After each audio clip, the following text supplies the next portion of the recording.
TBK. Pertama, saya tidak melihat ada spirit yang kuat ya hari ini dalam presentasi ini, dan kesannya ada ketidakmampuan manajemen di dalam mengurus PT Timah ini. Kalau melihat dari pertumbuhan produksi dan pada akhirnya kepada rugi laba, saya kira saya pesimis ya, apalagi sekarang dalam status yang tidak mudah, karena ini menjadi persoalan yang sangat rumit menurut saya. Sisi lain, kalau melihat kinerja PT Timah tidak baik, turun, tetapi kalau kita mendengar dan mengikuti kasus di luar PT Timah, kok luar biasa gitu. Ya meski mungkin hitung-hitungannya termasuk kerugian lingkungan 271 triliun itu angka yang fantastik gitu. Jadi aneh gitu ya. Dan saya pernah berkunjung ke PT Timah. Saya sengaja dan saya berkunjung sendiri ke sana. Biaya sendiri. Saya bertanya di sekitar masyarakat di sana. Memang PT Timah nggak ngurus itu yang namanya kawasan pertambangannya PT Timah, nggak diurus dengan baik. Maka itu pantas kalau kemudian banyak pemain-pemain ilegal masuk ke situ dan kemudian memanfaatkan celah-celah yang ini di luar konteks kemampuan manajemen. Jadi menurut saya ya memang pantaslah Panja ini harus melahirkan rekomendasi ke depan. Ini rapat RDP, tentu nanti di dalam rapat Panja harus melahirkan rekomendasi. Kita butuh manajerial yang strong, butuh direksi yang strong di sini, yang lempeng, yang sesuai dengan tagline-nya amanah. Bahkan kalau melihat kesejarahannya, Timah ini kan menjadi pendapatan yang luar biasa sebelumnya, mengalahkan terhadap komoditas lainnya. Timah adalah komoditas pertama yang menurut saya menjadi booming sebetulnya di Indonesia. Tetapi kalau kemudian salah urus, ya akhirnya pemain-pemain ilegal ya main gitu. Dan sebetulnya saya juga tidak komplit. Semestinya bahwa hari ini direksi bisa juga menjabarkan apa yang terjadi pada saat ini gitu. Memang Pak Dirut baru 6 bulan, saya kira juga tidak bisa disalahkan sepenuhnya ya. Tetapi kalau melihat kinerja juga seperti ini, dan sepertinya saya meyakini 2024 ini pasti turun lagi nih. Betul Pak? 2024 turun lagi ya? Alhamdulillah mulai bisa naik lagi. Karena apa? Karena faktor produksi atau karena harga? Harga komoditas? Harga produksi Pak. Produksinya meningkat. Karena yang ilegal-ilegal sekarang udah ketahuan. Sehingga kemudian ini bisa masuk menjadi produksi resmi di PT Timah, begitu Pak? Nah ini juga mungkin harusnya disampaikan gitu. Artinya gini, seharusnya PT Timah hari ini bisa menggambarkan, ini loh konsesi kami. Konsesi kami.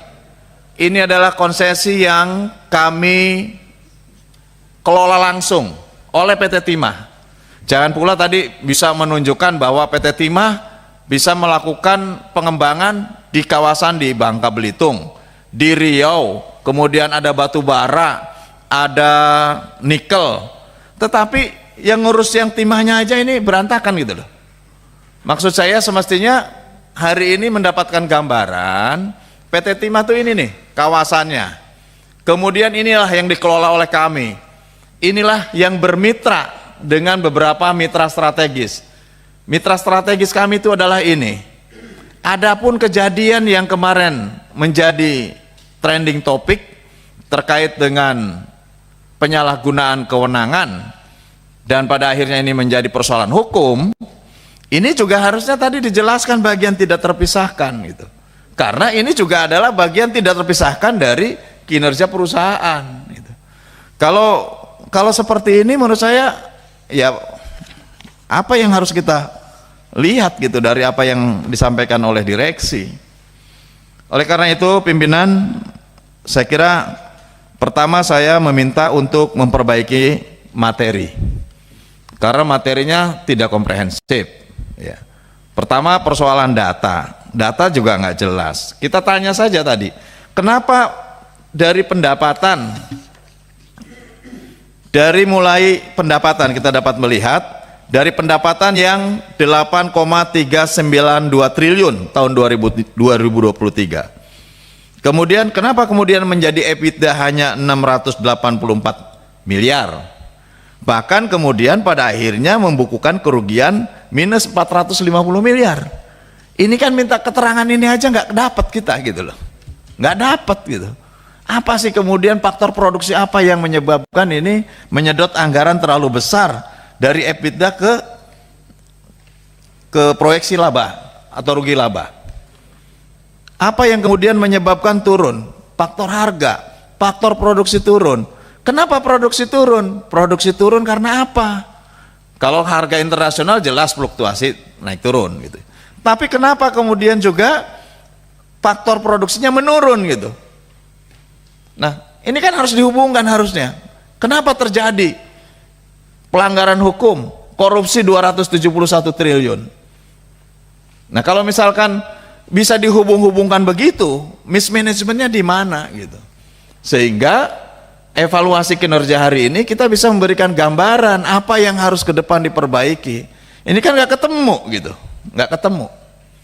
Nah, oleh karena itu saya mohon minta perbaikan materi pemaparan, kemudian mohon data-data yang lebih komplit ya, dan terkait dengan persoalan hukum yang saat ini sedang ditangani di kejaksaan, saya juga minta penjelasan resmi yang ini bisa memberikan gambaran utuh di Komisi 6. Nah, yang terakhir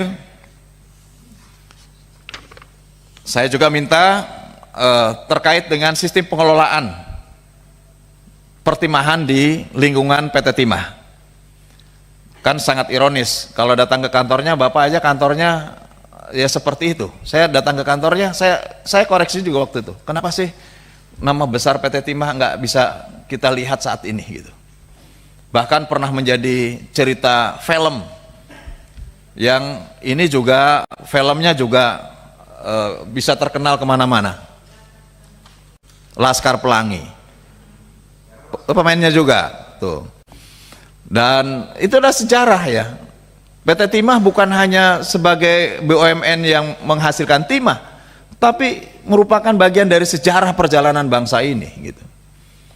Nah, apalagi kalau tadi kontribusi kepada pajaknya menurun, kepada masyarakatnya menurun, kepada lingkungannya menurun, sementara dipastikan bahwa beban terhadap lingkungannya semakin meningkat.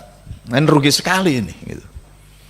Saya yakin kalau Pak Haikal yang ngelola, maju ini PT Timah itu. Kalau Pak Haikal yang mengelola, ini luar biasa. Kalau jadi menggusur pimpinan nih? Enggak, ya kayak Pak Haikal lah begitu ya, yang visioner ke depan gitu. Saya kira itu, saya belum bisa memberikan banyak komentar dan tentu nanti akan disampaikan dalam rapat panja-panja ke depan. Terima kasih. Assalamualaikum warahmatullahi wabarakatuh. Waalaikumsalam. Silakan.